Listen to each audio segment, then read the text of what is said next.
Hidden Lancashire. Hidden Lancashire. Yes, Horton. This week, it retells a forgotten wartime story of one of Lancashire's most picturesque villages. For years, people in Horton have heard accounts that a German bomb once exploded there. Is it true, though? Is it just a myth? How was a sleepy village once targeted by the Nazis? Paul O'Gorman has been tracing the story of the German Doodlebug.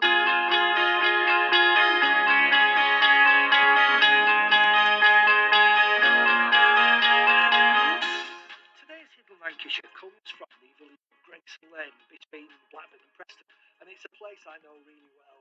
It was many years ago that I noticed a sort of curious feature in the corner of one of the fields. It appears to sort of dip down. There seems to be a big sort of crater. It's all grassed and looks like the rest of the field, but somehow still looks odd.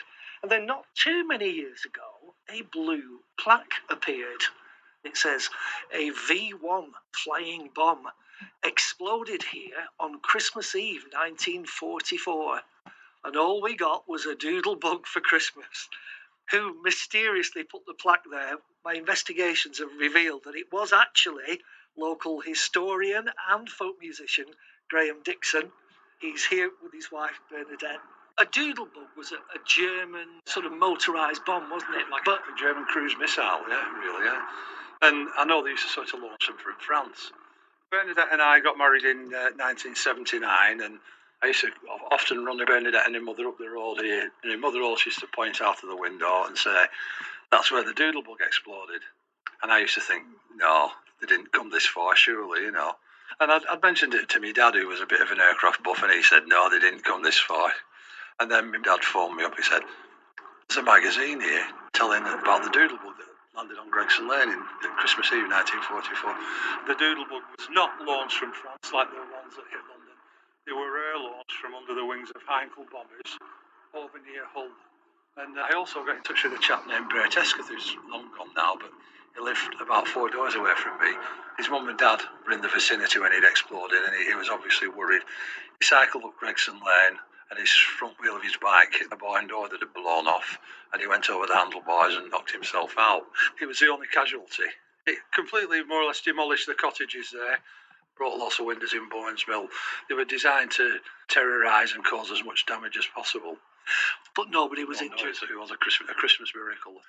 You've heard lots of tales from that time, haven't you? There's a chap named Alan Thompson. He had some relatives in the cottage, and his auntie nudged his uncle during the night and said, we've got burglars. And he lit a candle and went into the front room to have a look, and they had one of these iconic religious pictures over the chimney breast, and it had fallen off and broken glass all over the hearth.